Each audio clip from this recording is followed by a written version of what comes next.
12 ज्योतिर्लिंग की सीरीज में आज हम बात करेंगे महादेव के उस ज्योतिर्लिंग के बारे में जिसके पीछे की कहानी जुड़ती है खुद शिव पार्वती जी के जोड़े से, जिन्होंने अपने अपने भक्तों की रक्षा करने के लिए ज्योतिर्लिंग की स्थापना की थी। तो चलिए जानते हैं फिर इस दिव्य ज्योतिर्लिंग के बारे में आज की इस वीडियो में। नमस्कार, मेरा नाम है नक्षत्र और आप देख रहे हैं एबीपी लाइव पॉडकास्ट। इससे पहले आप वीडियो में आगे बढ़े, प्लीज चैनल को सब्सक्राइब कीजिए और इस बेल आइकन को भी प्रेस कर दीजिए। बढ़ते हैं कहानी में आगे। नागेश्वर ज्योतिर्लिंग जो बसा है गुजरात के द्वारका शहर से कुछ ही दूरी पर दारुका वन में। नागेश्वर ज्योतिर्लिंग का अर्थ है नागों के ईश्वर यानी सांपों के भगवान। इस ज्योतिर्लिंग के यहाँ प्रकट होने के पीछे एक पौराणिक कहानी जुड़ती है जो कुछ इस प्रकार है कि एक बहुत ही शक्तिशाली राक्षसी हुआ करती थी जिसका नाम था दारुका, और उसका पार्वती जी का आशीर्वाद मिला हुआ था कि वो हमेशा उनकी रक्षा करेंगी।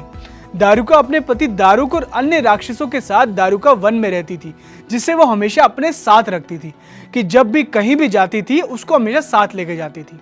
दारुक और बाकी राक्षस साधु संतों के यज्ञ को और तपस्याओं को भंग किया करते थे, जिससे सभी लोग परेशान थे।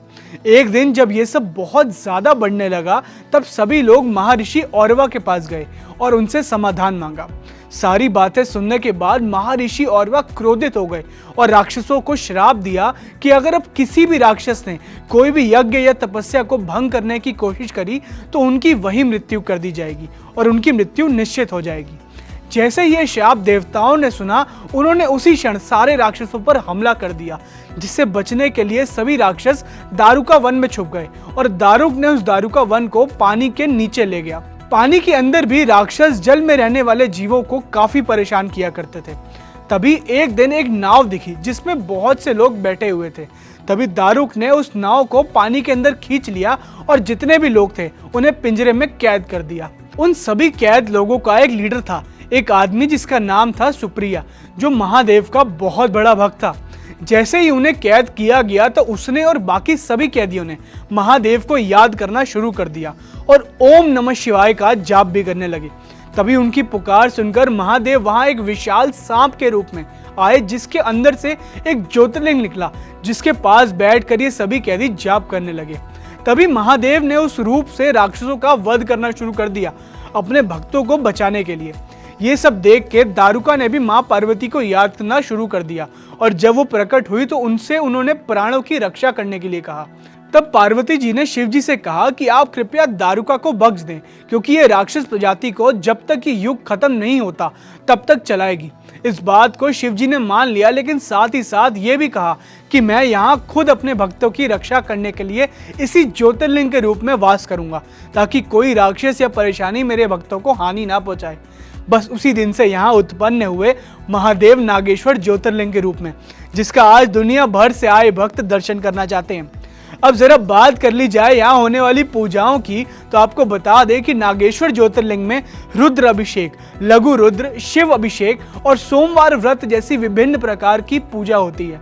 ये पूजाएं भगवान शिव की आराधना में की जाती हैं और भक्तों को शांति, समृद्धि और आनंद प्रदान करती हैं। नागेश्वर ज्योतिर्लिंग की पूजा भक्ति और श्रद्धा से की जाती है। पूजा शुरू होती है शिवलिंग के दर्शन से। भक्तों द्वारा जल, दूध, दही, घी, मधु, बेलपत्र, पुष्प आदि से अर्चना की जाती है और साथ ही साथ मंत्रों और स्तोत्रों का पाठ भी किया जाता है। आप यदि नागेश्वर ज्योतिर्लिंग में पूजा करवाना चाहते हैं तो स्थानिक पंडितों से संपर्क कर सकते हैं और उनसे सारी विधियां और तिथियां जान सकते हैं। अब जरा बात कर ली जाए यहाँ दर्शन करने वाली अन्य जगहों की, तो उसका भी आपको बता दें कि यहाँ नागेश्वर ज्योतिर्लिंग के पास दर्शन करने के लिए आप द्वारका और बेट द्वारका की सुंदर जगहों का आनंद ले सकते हैं। द्वारका में आप द्वारकाधीश टेम्पल, रुक्मणी देवी टेम्पल, गोमती घाट और सुदामा सेतु जैसे स्थल देख सकते हैं। बेट द्वारका पर पहुंचने के लिए आप फेरी या बोट का उपयोग कर सकते हैं। ये स्थल आपको आध्यात्मिक अनुभव और प्रकृति के सौंदर्य का आनंद प्रदान करेगा। बाकी आज की वीडियो में बस इतना ही।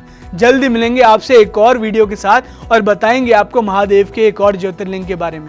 तब तक के लिए इस वीडियो को लाइक, कमेंट, शेयर करें और सब्सक्राइब करें एबीपी लाइव पॉडकास्ट। हर हर महादेव।